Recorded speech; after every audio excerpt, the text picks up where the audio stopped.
Thank you, honourable members, for the benefit. A warm welcome to members of the public who are listening in on this live stream this hour. Before us, we have Ministry of Foreign Affairs, ably led by Mr. Peter Emerson. Welcome, sir. For the benefit of the general public, the submission before us this morning by the Ministry of Foreign Affairs is on the Madrid Agreement, which was established in 1891 to provide a mechanism that would allow for a single and inexpensive international trademark registration and to eliminate the need for filing, prosecuting, or maintaining separate registrations in multiple countries. It came into force in 1892. Fiji's intellectual property laws, IP, date back to 1933. Fiji is in the process of modernizing its IP laws, hence the 3 bills endorsed by Cabinet on 31st March this year. The bills are the Trademarks Bill 2020, the Patents Bill 2020, and the Designs Bill 2020. Also, the Madrid Protocol was established in 1989. It was created to address perceived defects in the Madrid Agreement and to make the international system of registration of marks more flexible and compatible with the domestic legislation of individual states. The Paris Convention was established in 1883. It was created to provide protection for industrial property, including patents, trademarks, trade names, industrial designs, utility models, service marks, geographical indication, and to repress unfair competition. Honorable members, we have before us Mr. Peter Emerson and his team. For your benefit, sir, my committee, the Defense and Foreign Affairs Committee, made up of Honorable Dr. Salik Govind as Deputy Chair, Honorable Selai Andimaitonga, and Honorable Pio Tigundundo, and myself, Alex O'Connor, as your Chair. Honorable members, Mr. Peter Emerson, the floor is yours. Thank you. Thank you, Honorable Chair O'Connor. Before us, I have our Principal Foreign Service Officer, Ms. Keleni Seruwatu, Ms. Karen Gibson, and Ms. Rhoda Manna. And together we will be making this presentation. Thank you very much for the honor to make this presentation on the 3 important treaty regimes that you have alluded to, sir. I will now hand it to Ms. Keleni Seruwatu, who will be leading us on the first part of our presentation before she hands over to Ms. Gibson. Thank you again, Honorable Chair, for the introductions, and I will now hand to Ms. Seruwatu.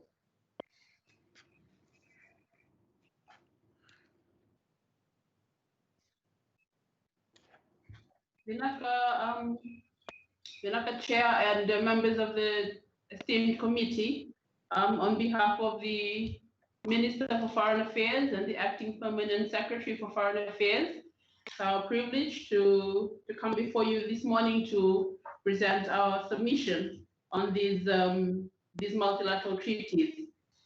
For the purpose of this presentation, the Ministry has opted to merge the Paris Convention for the Protection of Industrial Property and the Madrid Agreement and Protocol, in highlighting the significant implications of Fiji's ratification of these treaties on the global context and the Sustainable Development Agenda.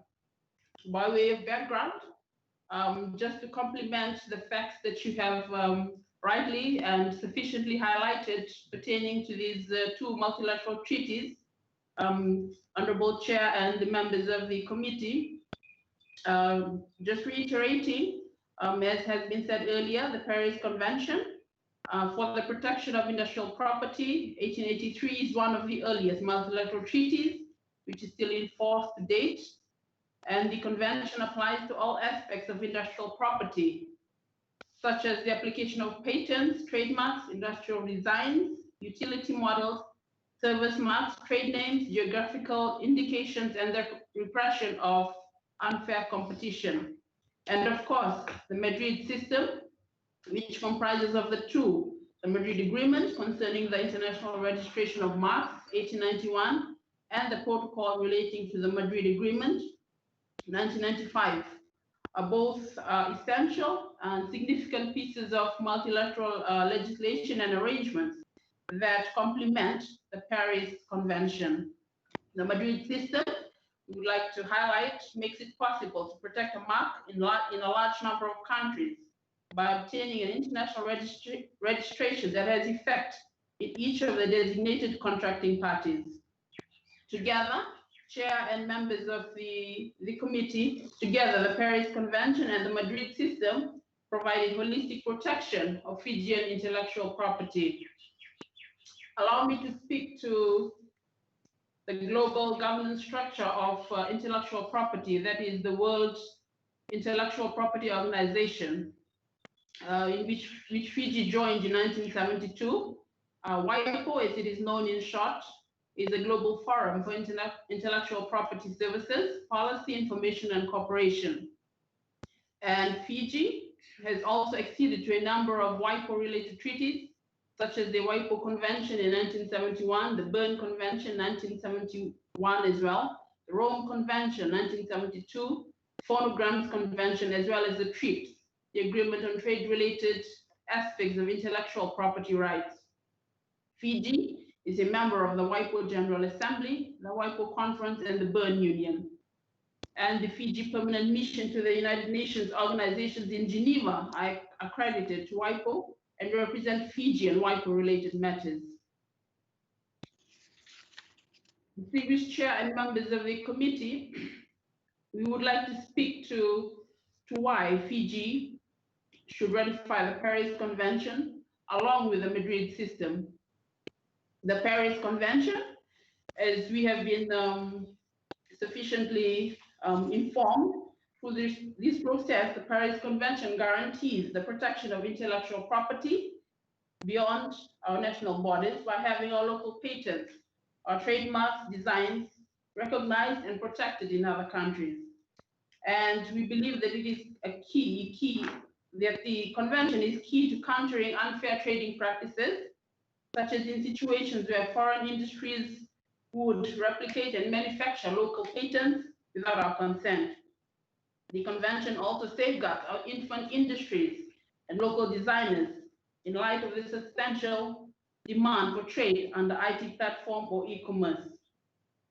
As for the Madrid system, Chair and members of the committee, as we have also been informed through this process, the Madrid system also allows a person to register a trademark with any intellectual property office. This registration enables the IP office, in short, to internationally register their trademark via the WIPO Madrid system. In ratifying the Madrid system, Fiji will join more than 100 countries to represent more than 80% of world trade, with potential for expansion as membership grows. This is another opportunity that Fiji may wish to explore through its subscription to these, the Paris Convention and the Madrid system. I will now speak to the significance of intellectual property in the context of sustainable development. And on this, Chair and members of the esteemed committee, we wish to refer to the comments and the sentiments of the WIPO Director General in saying that intellectual property as a policy exists to create an enabling environment for and to stimulate investment in innovation, to create a framework in which new technologies can be traded around the world and shared. Chair and members of the committee, this is the crux of the issue that we have before us this morning in Fiji's ratification of these multilateral treaties. Intellectual property, as it pertains to fostering innovation, is covered under Sustainable Development Goal 9, which is to build resilient infrastructure, to promote sustainable industrialization, and to foster innovation. As we venture into the last decade of the implementation of the 2030 agenda, the world is now challenged with exposure to the next generation of technologies in every field, from biotechnology, blockchain and digital connectivity, to material science, artificial intelligence, and more. And currently, COVID-19 has presented newer challenges for us to find innovative ways to address the global challenges that we now face.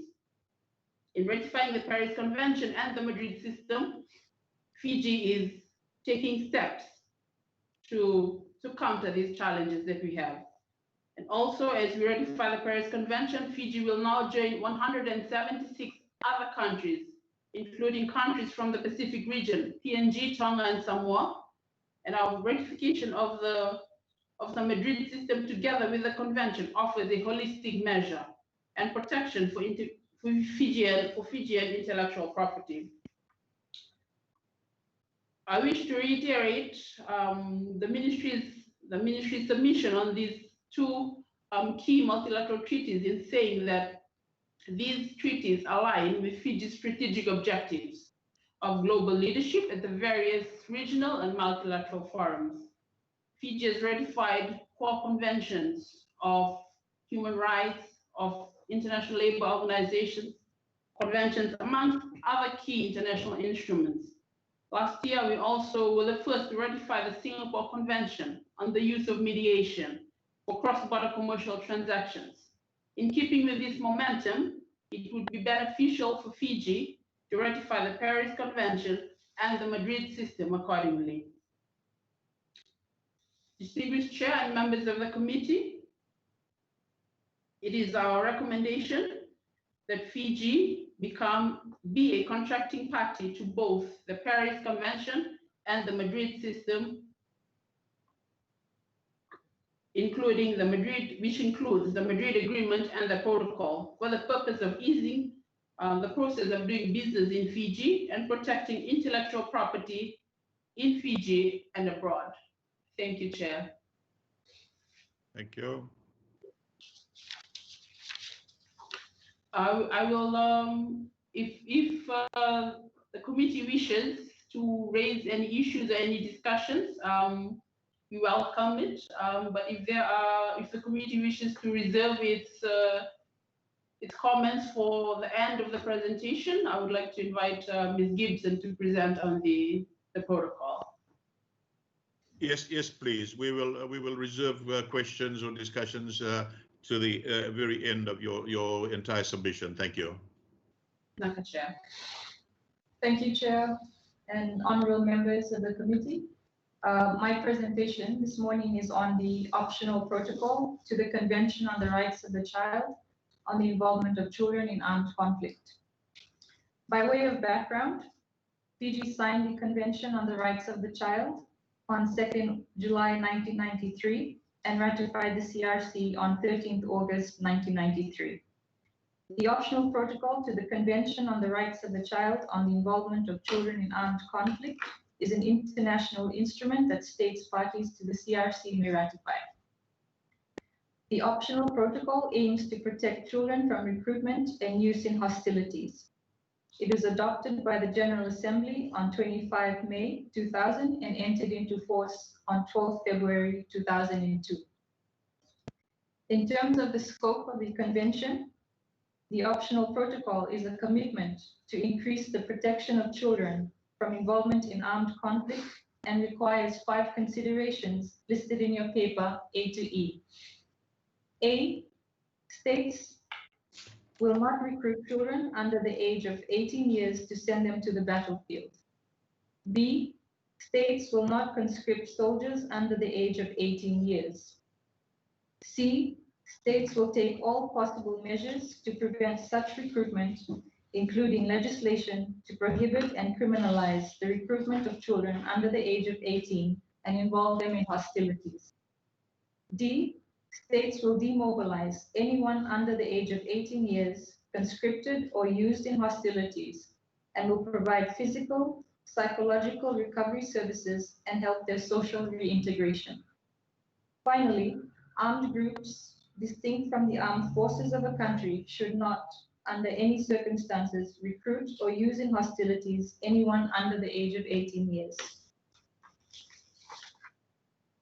Distinguished members, as of 26 May 2020, 170 countries have ratified the optional protocol. There are 17 countries that have neither signed nor ratified, and 10 countries that have signed but are yet to ratify. Fiji signed the optional protocol on 16 September 2005 and has yet to ratify the optional protocol. Allow me now to discuss the applicable national policies to the optional protocol. Given that Fiji is party to the CRC and signed on 16 September 2005, our ratification will further strengthen Fiji's commitments and obligations under the CRC and complement relevant existing national laws and policies. The Employment Relations Act 2007 prohibits forced labor of children. The Act defines a child as a person who is under the age of 18 years and defines forced labor as including any work or service exacted in accordance with compulsory military service laws for work of a purely military character. Therefore, consistent with the optional protocol, the laws of Fiji prohibit compulsory military service of children under the age of 18 years. With respect to the age of eligibility for military service, Section 7.3 of the Republic of Fiji Military Act 1949 provides that no person who is under the age of 18 years must be enlisted in the military forces, provided that the commander of the RFMF may permit the enlistment of such number of persons of or above the age of 16 years. Fiji's established age of eligibility is consistent with optional protocol's call for a set minimum age of voluntary recruitment. If children below the age of 18 are enlisted, the optional protocol further requires that safeguards are implemented to ensure that they do not take part in direct hostilities. To the best of our knowledge, Fiji meets this criteria as it does not engage officers under the age of 18 years in direct hostilities.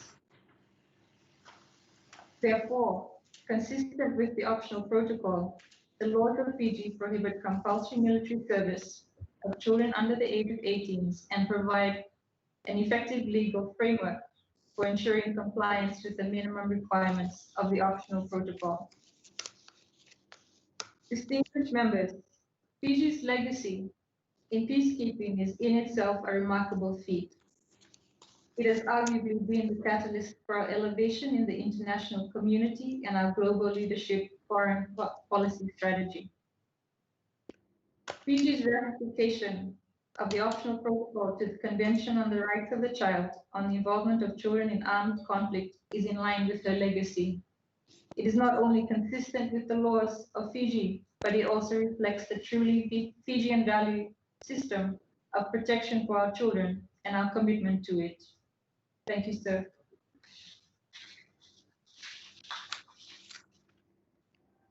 Thank you. We have your last submission. Thank you. Was that it? Yes, sir. Yes, sir. Thank you all, the presenters, for your informative submission this morning. Honourable members, do you have any questions for the submitters? Thank you.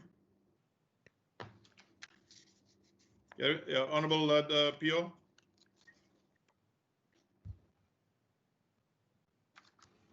Yeah, thank you, Chair. First of all, I would like to thank our presenters today from the Ministry of Foreign Affairs. In terms of the first presentation on the Madrid Protocol, how much does the ministry expect in terms of revenue? Will the Fiji government get through the harmonization of these sorry, when we accede to this protocol, because right now, much of the what do you call the IP applications in Fiji are from locals. We have very little coming from abroad. You say, okay, we will be compatible with so many other hundreds of countries around the world that will be signing into this protocol or have signed in.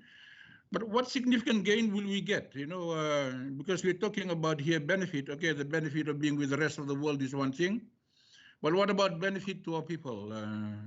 Benefit in terms of revenue? We keep asking that question. So I'm interested in your thoughts.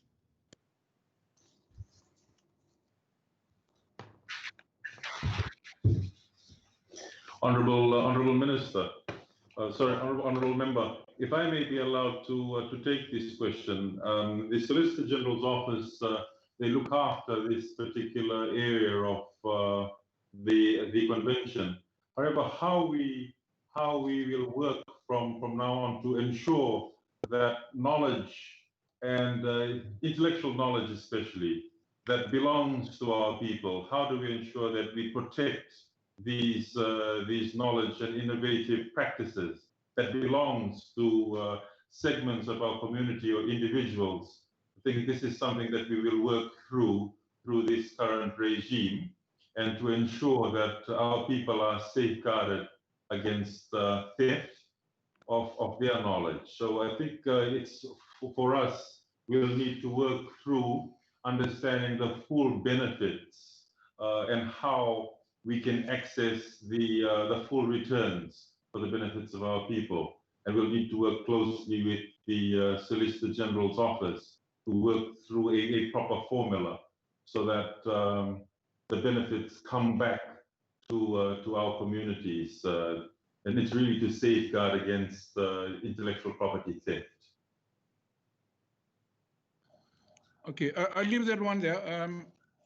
My second question is on the optional protocol for the Convention on the Rights of the Child. And I'm interested again, I've posed this question to many others that have come before us. And I'm interested in your thoughts here, particularly from Foreign Affairs, because I got the impression from your presentation that that you are quite okay with the what's the word? With the powers of the commander to recruit soldiers between the age of 16 and 18. And I just want to know, as far as the protocol is concerned, do you believe that Fiji's position in terms of ratification would be in a much better position if we actually review those laws to not allow any conscription, well, we do not have conscription, but any voluntary recruitment into the RFMF of children below the age of 18? Would it be more, perhaps, of a higher regard for Fiji if it actually did that? I'm interested to know your views.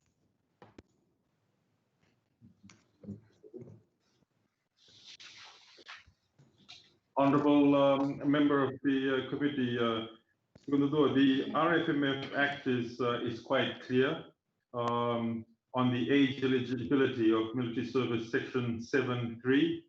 And I think it seems to be working very well. And Fiji meets this criteria as it does not engage officers under the age of 18 in areas of direct hostilities. So I think the anything below the age of 18 might be contrary to the Fiji military, the RFMF Act of 1949.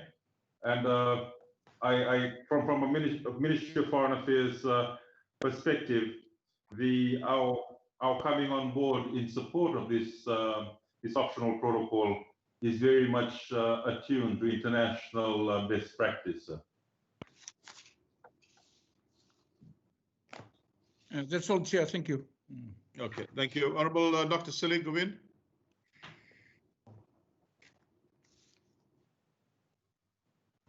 Yeah, thank you, Honorable Chair, and I'd also like to thank the presenters for their comprehensive presentation.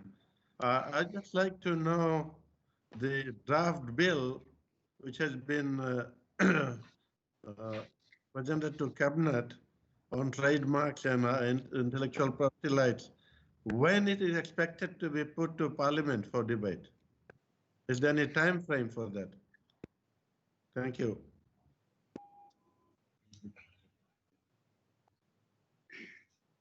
Thank you, Honorable Member. In terms of the timeline for the submission of the bill to Parliament, we will be guided by the parliamentary process that will be undertaken in terms of the timelines that bills are submitted.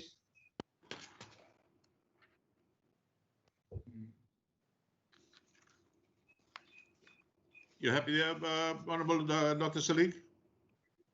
Fine. Okay, thank you. Honorable Selai? No? Okay, honorable members, thank you. I wish to take the opportunity to say thank you again to Mr. Peter Emerson and the team from the Ministry of Foreign Affairs for acceding to our request to come before us this hour. Should we have any other pressing questions, if you would oblige the Secretariat writing to your good selves through email. I thank you again, and if you have any departing remarks, the floor is yours, Mr. Emerson. Thank you. Well, thank you very much, Chair and distinguished members of this committee. We thank you for the opportunity and the privilege to come before you, and we look forward to receiving further queries should you wish for us to make these clarifications. Thank you again, sir. Thank you, and you have yourselves a blessed afternoon. Thank you. Naka. Thank you, honorable members.